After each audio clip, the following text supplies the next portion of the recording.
বীর ওসমান হাদি তুমি বিদায় দিতে আসেনি, তুমি সব বাংলাদেশির বুকের মধ্যে থাকবে। প্রধান উপদেষ্টা অধ্যাপক মোহাম্মদ ইউনুস বলেছেন, বীর ওসমান হাদি তোমাকে আমরা বিদায় দিতে আসিনি এখানে, তুমি আমাদের বুকের ভেতরে আছো এবং চিরদিন বাংলাদেশ যতদিন আছে তুমি সকল বাংলাদেশির বুকের মধ্যে থাকবে, এটা কেউ সরাতে পারবে না। আজ শনিবার দুপুরে জাতীয় সংসদের দক্ষিণ প্লাজায় ইনকিলাব মঞ্চের আহ্বায়ক শরীফ ওসমান বিন হাদির জানাজার আগে দেওয়া বক্তব্যে প্রধান উপদেষ্টা এসব কথা বলেন। প্রধান উপদেষ্টা আরও বলেন, আমরা আজকে তোমাকে প্রিয় হাদি বিদায় দিতে আসিনি, আমরা তোমার কাছে ওয়াদা করতে এসেছি, তুমি যা বলে গেছ সেটি যেন আমরা পূরণ করতে পারি। দেশের মানুষ হাদির রাজনৈতিক দৃষ্টিভঙ্গির প্রশংসা করেছে বলে মন্তব্য করেন অধ্যাপক ইউনুস। এটি যেন সবার মনে সব সময় জাগ্রত থাকে, সবাই যেন অনুসরণ করতে পারে, বলেন তিনি। অধ্যাপক ইউনুস আরও বলেন, হাদি এমন এক মন্ত্র কানে দিয়ে গেছে যা দেশের মানুষ কোনোদিন ভুলতে পারবে না, চিরদিন কানে বাজতে থাকবে, বড় মন্ত্র হিসাবে জাতির সঙ্গে সংযুক্ত থাকবে।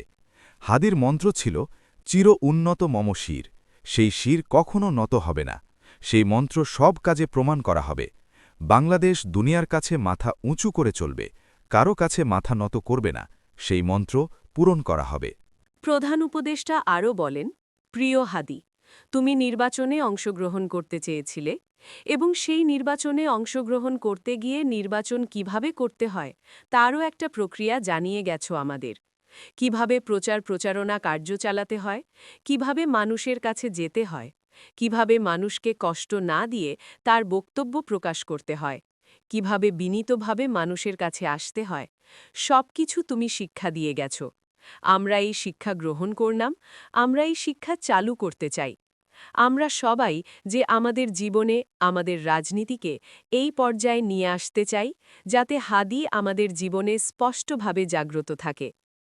অধ্যাপক ইউনুস আরও বলেন, হাদি তুমি হারিয়ে যাবে না, তুমি কোনোদিন কেউ তোমাকে ভুলতে পারবে না, তুমি যুগ যুগ ধরে আমাদের সঙ্গে থাকবে, আমাদের তোমার মন্ত্র পুনঃ পুনঃ মনে করিয়ে দেবে। আমরা তোমাকে মনে করিয়ে দেব চির উন্নত মম শির। আমরা সেই মন্ত্র নিয়ে আজকে সামনের পথে এগিয়ে যাব। তোমাকে আমাদের সবার পক্ষ থেকে তোমার সঙ্গে ওয়াদা করলাম। আজকে তোমাকে আল্লাহর হাতে আমানত রেখে গেলাম। আমরা সব সময় তোমার কথা স্মরণ রেখে জাতির অগ্রগতির পথে চলতে থাকব। ইনকেলাব মঞ্চের সদস্য সচিব আবদুল্লাহ আল জাবের বলেন, এক সপ্তাহ পেরিয়ে গেলেও এখন পর্যন্ত ওসমান হাদির খুনিকে গ্রেপ্তার করা হয়নি। খুনি, পরিকল্পনাকারী, সহায়তাকারী সহ পুরো চক্রকে বিচারের আওতায় আনতে হবে। আগামী ২৪ ঘণ্টার মধ্যে বিচার নিশ্চিত করতে না পারলে স্বরাষ্ট্র উপদেষ্টা ও সচিবকে পদত্যাগ করতে হবে। আবদুল্লাহ আল জাবের আরও বলেন, জীবন দিয়ে দেব, তবুও ইনসাফের লড়াই ছাড়ব না। হয় বাংলাদেশের স্বাধীনতা ও সার্বভৌমত্ব থাকবে, ইনসাফ কায়েম হবে, নয়তো আমরা রক্ত দেওয়ার জন্য প্রস্তুত রয়েছি। আজ বেলা ২টোর পর জাতীয় সংসদ ভবনের দক্ষিণ প্লাজায় শরীফ ওসমান বিন হাদির জানাজা অনুষ্ঠিত হয়। এতে প্রধান উপদেষ্টার পাশে ছিলেন বাংলাদেশ জামায়াতে ইসলামের আমির শফিকুর রহমান ও দলের সেক্রেটারি জেনারেল অধ্যাপক মিয়া গোলাম পরোয়ার, বাংলাদেশ জাতীয়তাবাদী দলের স্থায়ী কমিটির সদস্য সালাহুদ্দিন আহমদ এবং জাতীয় নাগরিক পার্টির আহ্বায়ক নাহিদ ইসলাম। জানাজা শুরুর আগে অন্তর্বর্তী সরকারের ধর্ম বিষয়ক উপদেষ্টা আ.ফ.ম. খালিদ হোসেন বক্তব্য দেন। জানাজা ঘিরে মানিক মিয়া অ্যাভিনিউ, সংসদ ভবনের দক্ষিণাংশের দুটো মাঠ ও আশপাশের এলাকা ছিল লোকে লোকারণ্য।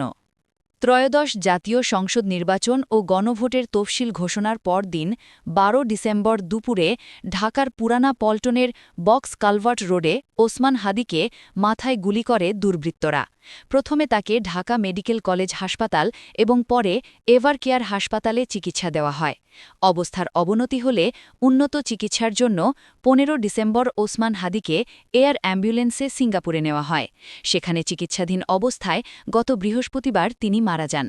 ওসমান হাদির মরদেহ গতকাল শুক্রবার সিঙ্গাপুর থেকে দেশে আনা হয়, রাখা হয় জাতীয় হৃদরোগ ইনস্টিটিউট হাসপাতালের মর্গে। শরীফ ওসমান বিন হাদির মৃত্যুতে আজ রাষ্ট্রীয় শোক ঘোষণা করা হয়েছে।